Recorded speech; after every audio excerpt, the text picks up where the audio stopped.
The Brady Bunch. The Brady Bunch. The paradox of neural pathways of two songs coming together. That is a deeply rooted one, actually. That, ever since I was a little kid, the motifs of the outside the frozen world of Diddy Kong Racing, and then the Brady Bunch theme. There's a lot of similarities in like the note patterns, the motif, the general timbre of it. It's thinking about the composers for those songs, like their perspective. I mean, definitely David Wise was after bright and cheerful, which is awesome. I like that a lot. The game did happen. Diddy Kong Racing did happen to come out leading into Christmas. It was a really big Christmas seller, and Brady Bunch classic. Talk about a killer, iconic theme song, not just for TV but in general. I barely ever watched that show. I don't mean that in a disrespectful way, but the opening and the theme song definitely have stuck with me. I actually recently finished Diddy Kong Racing again, but I challenged myself. In Diddy Kong Racing, there's an adventure mode, and then when you beat that, there's Adventure 2, where you race all the tracks, but they're mirrored, and it does seem a little bit more difficult in general. I think there's a little bit of some alterations aside from the balloons in terms of like the opponent's patterns, but the big thing is it's mirrored.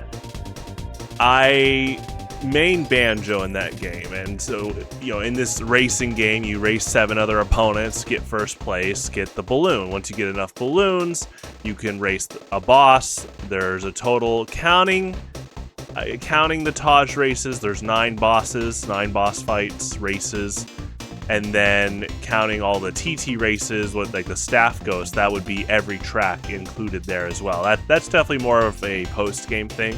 Regardless, it's a lot of racing, it's a lot of fun, and there's 10 playable characters. The TT you tend to unlock last, and it's one of those cases where the character is purposely designed to be over-dominant, but you do so much work to unlock the character that it's one of those things where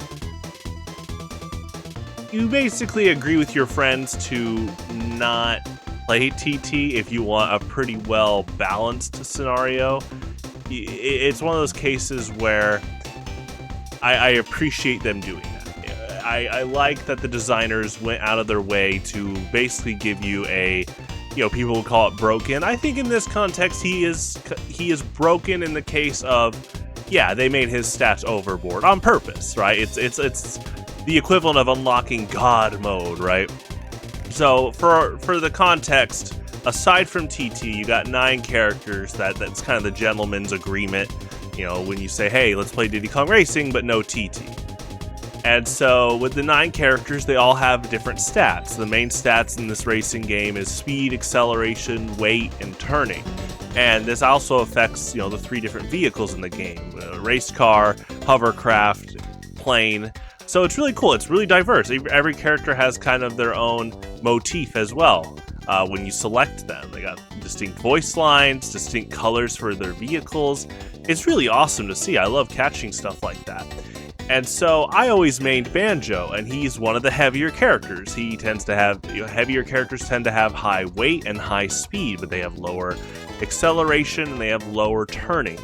So I would main Banjo, I second Drumstick, another heavy character, pretty similar, and third character would definitely be Crunch. So all the heavy characters, and I've noticed throughout my life I tended to play the heavier characters. T-Hawk and Street Fighter. Pyro has above average HP, not fully like a heavy grappler like the Heavy, but I'd call him like a sub grappler like Abel in Street Fighter. Definitely, Donkey Kong in Super Smash Brothers. He's the OG grappler.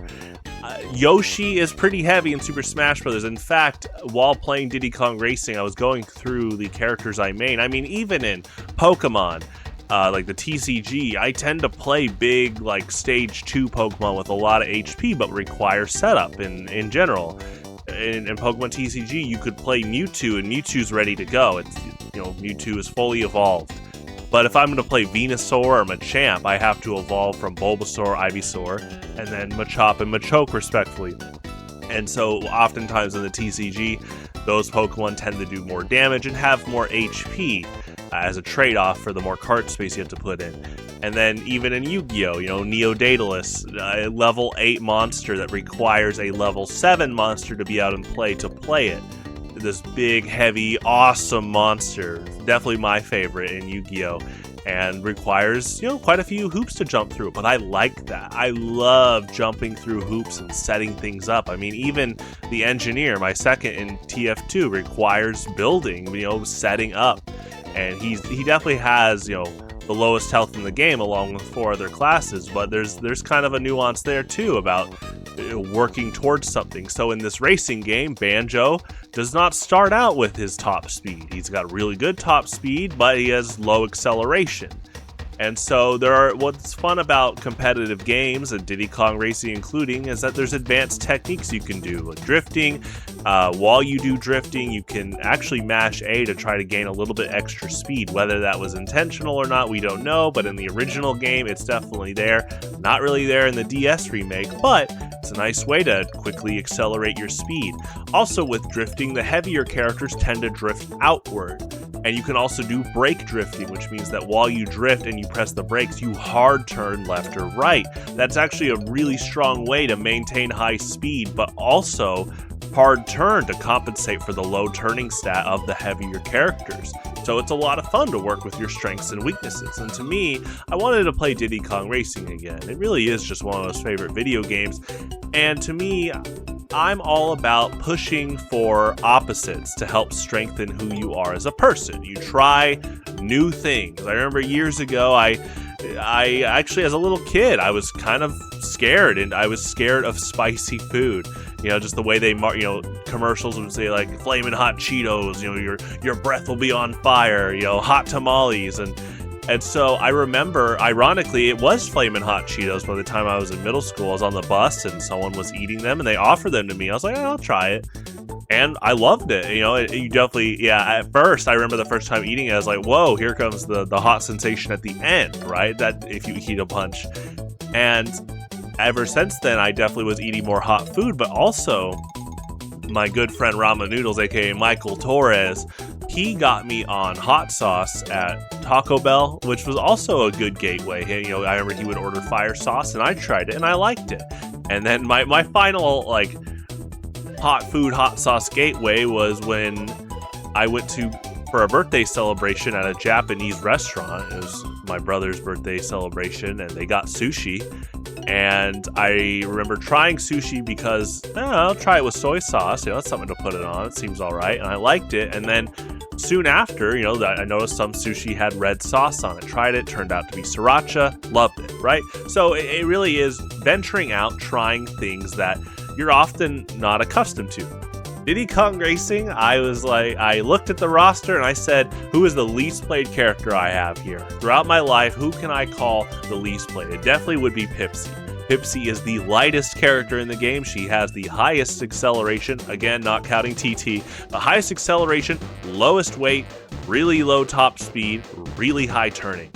Completely different from Banjo. I would say Crunch is even more of a polar opposite, but Banjo is pretty close here. And so, to me, it was a whole new experience. There was so much muscle memory wanting to kick in, of me wanting to drift outward, of me wanting to hit the zippers for a boost with drifting outward. But Pipsy tends to drift a lot more inward because her turning's a lot higher. And so I got so used to turning this listed weakness of Banjo into a strength that now this actual listed strength of Pipsy became a personal weakness. I had to remap my muscle memory and adjust myself to not only doing that, but I had low top speed. How can I take advantage of high acceleration but low top speed? Well, you can hard turn more and then you'll still maintain your momentum. You can get hit by items and still maintain pretty strong momentum. In fact, her lightweight, it did throw me off at first because there's some crazy jumps in that game that she flies more than any character. Again, aside from TT. He's pretty close up there too. But it was fun to recognize. I always say we press buttons differently, but in this case, this was a whole new venture for me. And I enjoyed it. I enjoyed looking into the world of, playing lighter characters. And I definitely would like to try that in other games. In Mario Kart, try out some more lighter characters, realizing that as much as I love this character, I hardly play Koopa Troopa, I hardly play Toad throughout my life. I really did tend to venture towards the heavier characters. Yoshi, Donkey Kong, Petey, Piranha. So it definitely is one of those cases where I not only had such a fun time playing a new game almost, but being able to reflect upon what can I bring from my experience playing more heavier characters to this lighter character. Okay, knowing to maintain top speed momentum, right? Even with a character that has really low top speed, you can bring those strengths to that character through, mindset. And an example is back to Street Fighter, playing T-Hawk, a heavy grappler. They're all about, playing patiently. You don't have to, but one of the things is if you play patiently and you walk and block and read your opponent's tendencies, you can finish them off pretty fast once you get one big read and start vortexing them while you approach. So now, with that in mind, if I go to another character, it doesn't even have to be the same fighting game, like Yoshi in Super Smash Bros., who's not a grappler. He has pretty heavy weight, but he doesn't play like Donkey Kong, where it's more of established of like a brutal grab game, a brutal punish game there. He's a pretty highly technical character in terms of technical execution, and he definitely would be in that like distinct attribute trait. Like the character is basically he really is Super Smash Bros. First version of a resource character, but the resource is always with you, and that being his second jump provides armor, but he doesn't have a third jump. So I would say he almost is like a resource character with his shield can't be poked, but he can't jump out of shield in Melee and in Brawl.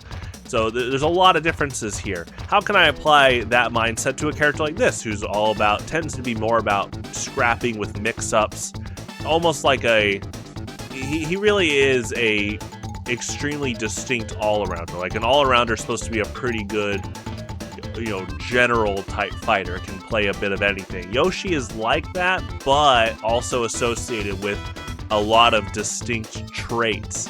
It's really fascinating. It reminds me a little bit of Seth in Street Fighter 4, who had a ton of different properties in his moves, but in this case he had low HP. In Yoshi's case, he can't jump out of shield in Melee. His grab goes on the Z-axis, but it is a tether grab. There's a lot of distinct things you compensate for. How does this relate to playing grapplers? Well, no matter what character I pick in a fighting game, you have to drop your opponent's health to 0 to win. In Super Smash Bros. Case, you have to hit them at a certain percent and they tend to fly off the stage and then they get knocked out. You knock them out 4 times, you win. So if my opponent's trying to prevent me from racking up damage, they might play pretty defensively. And so now these mindset adjustments that thankfully come from playing heavy characters really kick in. I'm like, okay, let's play patient. Let's walk and block. Let's wait for openings. Let's read their tendencies and punish accordingly. Now on paper, they might say Yoshi is all about blitzing the opponent.